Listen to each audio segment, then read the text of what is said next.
Öeldakse, et teadmised on tõeline raha. Ja kuigi see võib esialgu kõlada veidi poeetiliselt, on sellel ütlusel praktiline tõepõhi all. Teadmised pole lihtsalt mingisugune abstraktne väärtus. Need on otsene võti, mis avab ukse rikkuste juurde. Jah, raha võib küll pangas seista ja tunduda nagu kindel garantii, kuid ilma teadmisteta, kuidas seda kasutada, on see sama kasulik kui kuldne lusikas mehe taskus, kes suppi sööma ei ulatu. Mõtle sellele, kas lotovõitja on automaatselt edukas? Enamikule neist on raha kätte jõudis nagu kiire liustik, sulab enne, kui nad arugi saavad.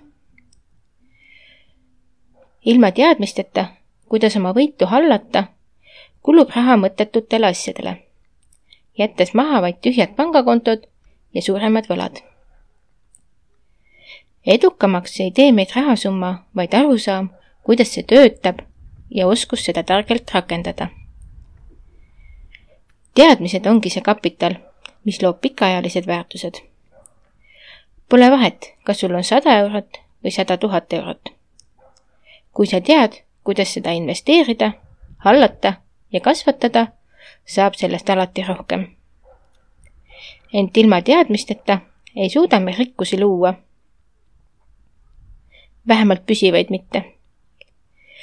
Iga edukas ettevõte, uuendus või suur leiutis sai alguse teadmistest, ideedest, oskustest ja loogikast. Kui need ära võtta, oleks kõigi rikkused vaid hetkelised. Veelgi huvitavam on see, et teadmised annavad konkurentsieelise. Rahaga saab osta küll kallid autod ja luksuslikud majad, kuid teadmistest sünnivad ideed, mis teevad meid päriselt edukamaks. Näiteks ei saa sa kunagi olla teistest parem, kui sa ei tea, mida sa teed. Kujuta ette, et annad kätte 2 täiesti identset tööriista. Ühe oskajale ja teise asjatundmatule. Kumb neist saavutab rohkem? Sama loogika kehtib ka raha puhul. Teadmised on need, mis muudavad tavalise tööriista rikkuse loomiseks hädavajalikuks vahendiks. Ja teadmistel on veel üks eelis. Need on päriselt sinu omad. Keegi ei saa neid sinult ära võtta. Raha võid kaotada. Majandus võib kokku kukkuda. Kuid teadmine, kuidas midagi uuesti luua, jääb sinuga. On selge, et teadmised on tõeline valuuta.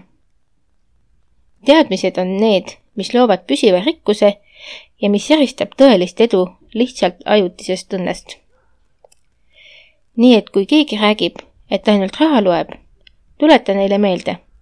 Teadmised on see, mis raha üldse võimalikuks teeb.